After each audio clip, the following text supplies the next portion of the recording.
বিশেষ ধরনের ব্যালে নাচের স্থির চিত্রে আলোচনায় বাংলাদেশি কন্যা মুবাশশিরা কামাল ইরা। উত্তরের সীমান্ত জেলা নওগাঁতেই বেড়ে ওঠা এই ব্যালে কন্যার ছোটবেলা থেকেই নাচের পাশাপাশি জিম, স্কেটিং, টেনিস ও ক্রিকেটে সমান পারদর্শী ইরা। ইচ্ছে ব্যালে নাচের নৌকা বাইতে চান দেশ ও বিদেশে। নওগাঁ থেকে কাজী কামালের তথ্য ভিডিও চিত্রে থাকছে ডেস্ক রিপোর্ট। ইরা 4 বোনের মধ্যে তৃতীয়।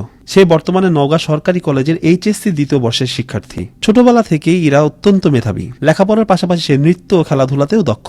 সন্ত্রাস বিরোধী রাজু ভাস্কর্যের সামনে বলাকরূপে উঠছে এক নারী। কথা হয় এই ব্যালে কন্যার সাথে। ব্যালে কন্টেম্পোরারি নাচগুলো আমার খুব ভালো লাগতো, তো কোনোভাবে শেখা হয়নি। লকডাউনের মধ্যে আমি ঘরে বসে আসলে ইউটিউব দেখে শিখেছি। এই ইয়েতে আমার মায়ের অবদান অনেক বেশি। তো ব্যালে নাচ হলো এমন একটি নাচ যেটা উদ্ভাবন হয় ইতালিতে 1500 শতাব্দীর দিকে। তো এই নাচটা আস্তে আস্তে বিশ্বে ছড়িয়ে পড়ে এবং ইউরোপের সব কান্ট্রিতে মোটামুটি ব্যালের একটা ভালো প্রচলন রয়েছে। আমারও ইচ্ছে ছিল আমি এরকম শিখবো। সীমান্ত জেলা নওগাঁয় বেড়ে ওঠা এই নারীর নাম মুবাশশিরা কামাল ইরা।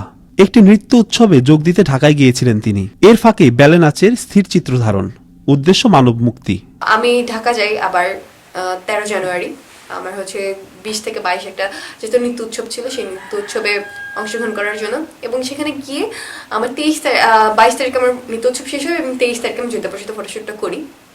এবং সেই সময় এমন একটা ব্যাপার ছিল, রাজু ভাস্কর্য যেখানে, সেটা তো একদম টিসির মিডল পয়েন্ট। তো রাস্তাঘাটে সবসময় জ্যাম থাকে। ছেলেবেলা থেকে নাচের প্রতি আলাদা ঝোঁক ইরার। করোনাকালীন সময় ইউটিউব থেকে ঘরে বসে শিখেছেন ইটালির এই বিশেষ নাচ। ব্যালে এবং জিমন্যাস্টিকের সংমিশ্রণে এই নাচকে ভিন্ন উচ্চতায় নিতে চান তিনি। এর জন্য বিদেশে যাবার সহযোগিতা প্রয়োজন বলছেন ইরার ছোট বোন। নাচ নিয়ে অনেক কিছু রিসার্চ করতে চাই, সো আমরা সেটাই ভাবি যে সে নাচ নিয়েই থাকুক। মেয়ের এমন সফলতায় আনন্দিত তার জন্মদাত্রী মা। হঠাৎই মেয়ের এমন প্রশংসায় পঞ্চমুখ পরিবার। 2017 সাল থেকে বিভিন্ন মঞ্চে নৃত্য প্রদর্শনের পাশাপাশি ঘরে চেষ্টা করেন নাচের আলাদা ধরন সৃষ্টির। বাঙালি সংস্কৃতি ধারণের পাশাপাশি বিশ্বজুড়ে বিশেষ এই নাচের সুনাম কুড়াবে ইরা, এমন প্রত্যাশার কথা জানান ইরার মা। মা হিসেবে সত্যি আমি খুবই গর্বিত যে আমাদের মতন এই মফস্বল শহর থেকে একটা বাচ্চা ইউটিউব চ্যানেলের মাধ্যমে এত ভালো জায়গায় দেশ এবং দেশের বাইরে ওকে দেখতে পাচ্ছে। এদিকে মেয়ের এমন প্রশংসা শুনে আবেগ আপ্লুত বাবা জানান তার মনের কথা। চাই যে আমার মেয়েটা সে নিজস্ব একটা নাচের সৃষ্টি করুক নতুন ভাবে।